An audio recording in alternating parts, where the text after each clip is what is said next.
everyone, my name's Annika and I'm a new research fellow with NCETA.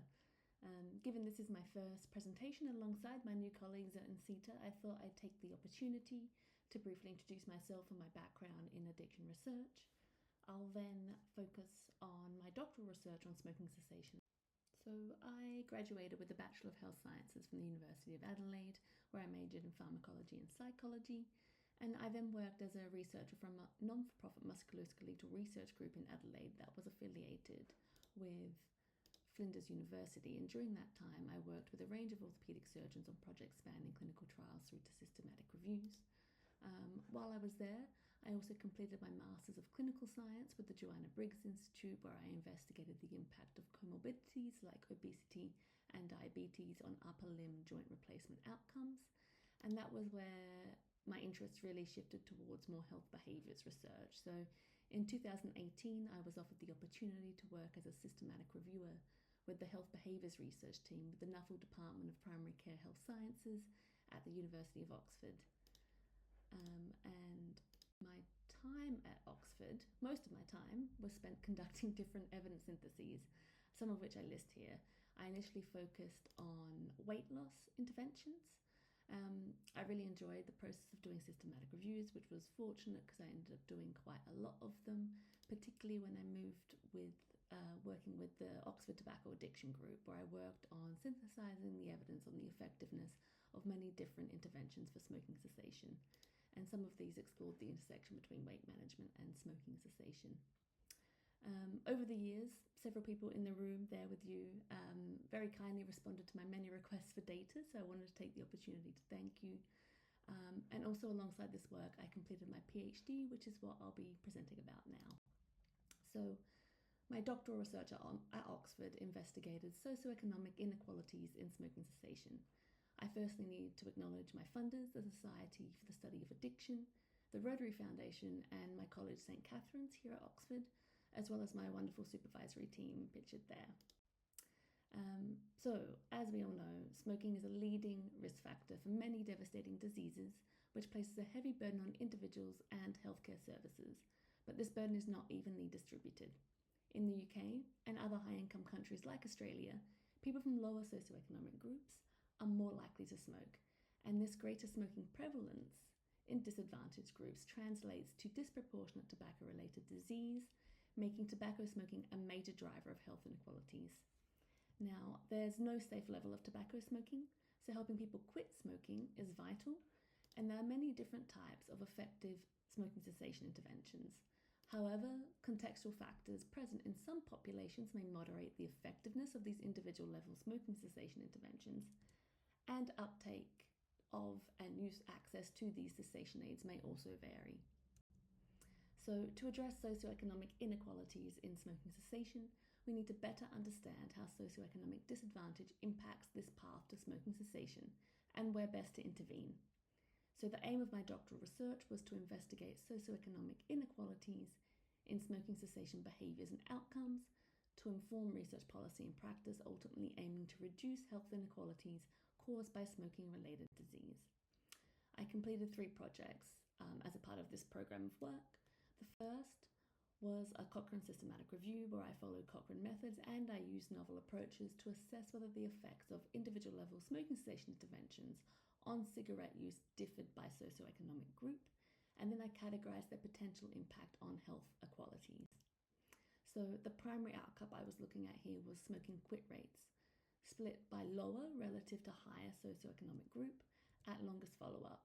And where possible, I calculated a ratio of odds ratio for each study and combined these by intervention type in a random effects meta-analysis. So what I was interested in was the relative odds of quitting in lower compared to higher socioeconomic groups, and I categorized the intervention impact on health inequalities from positive through to negative. So I ended up including 77 studies, and this represented over 120,000 randomized participants. 73 of the 77 studies were conducted in high-income countries, although I placed no restriction on study country of origin. I found very low to low certainty evidence for all the main pharmacological and behavioural interventions compared to control. So there was no clear evidence to support the use of different individual level smoking cessation interventions for people from lower or higher socioeconomic groups, or that any one intervention was having a particular impact on health equalities. Randomized controlled trials in this space should try and stratify random assignment by socioeconomic position, or collect, analyse and report quit rates by socioeconomic position by randomized arm to increase the data available. So for my second project, I built on the review findings by exploring the impact of different types and degrees of socioeconomic disadvantage on smoking behaviours and outcomes outside of this trial context in a real-world setting. So I used nationally representative cross-sectional population level survey data from University College London's Smoking Toolkit study.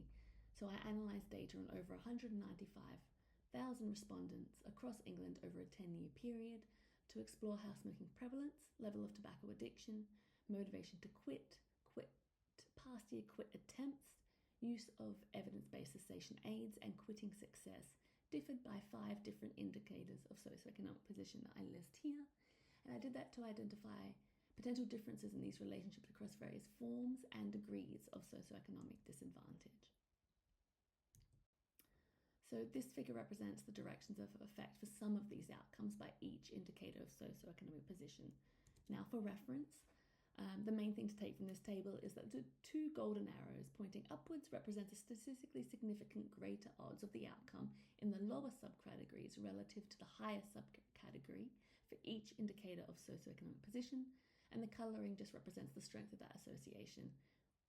One yellow arrow pointing upwards suggests that the direction of effect favoured this, but the confidence interval included the possibility of no difference. So the key findings were that across all the measures of socioeconomic position that you can see lifted on the left of that table, increasing disadvantage was associated with higher odds of smoking prevalence, higher levels of tobacco addiction, and lower motivation to stop smoking.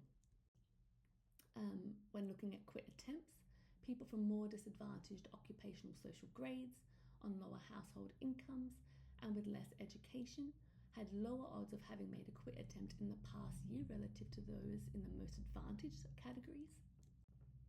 And when looking at quitting success, odds of quitting success were lower in more disadvantaged housing tenures. However, there was no clear evidence when looking at other indicators of socioeconomic position, although looking at those directions of effect, sorry, my face is blocking some of those,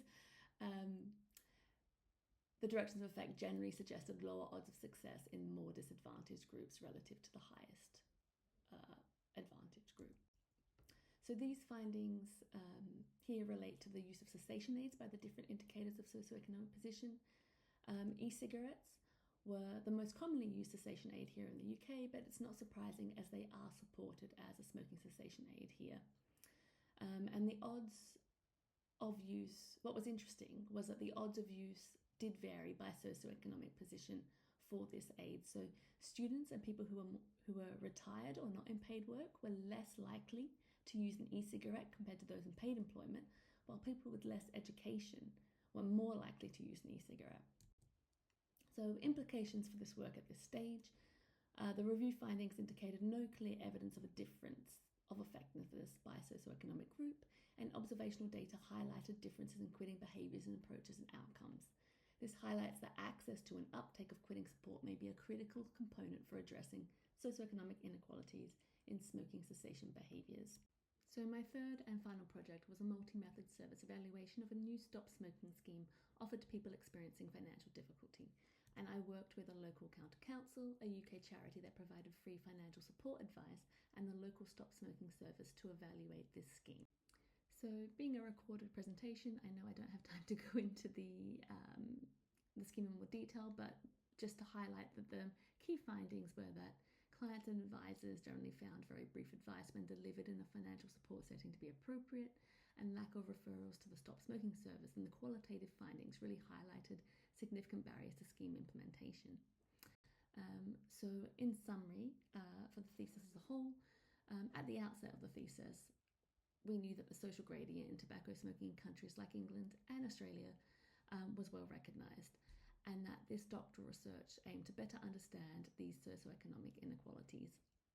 My Cochrane review found no evidence of a difference in the relative effectiveness of smoking cessation interventions by socioeconomic group, and that suggests no change to clinical guidelines based on that evidence. My second project expanded on these review findings by providing insight into the types of cessation aids used by people from varying degrees of economic and social standing, the success of these interventions, and the factors that influence quitting success in a real-world population.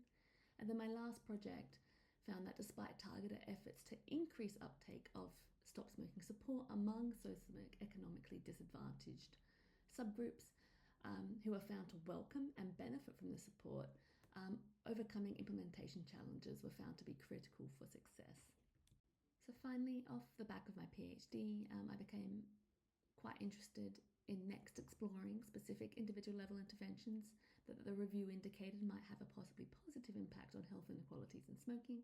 I'm also interested in looking at population level interventions that might help address these socioeconomic inequalities.